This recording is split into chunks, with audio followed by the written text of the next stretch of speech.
আসসালামু আলাইকুম। আমি সাদিয়া আক্তার রানী বলছি।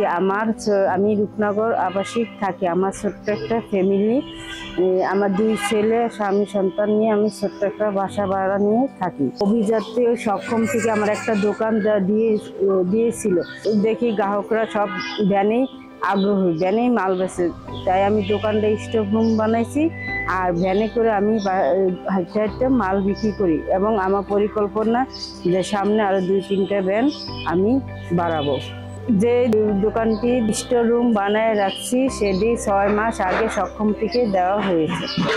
এই দোকানটি থেকে আমি অনেক আয় করেছি, এতে আমি আলহামদুলিল্লাহ। আমার জন্য দোয়া করবেন। আসসালামু আলাইকুম।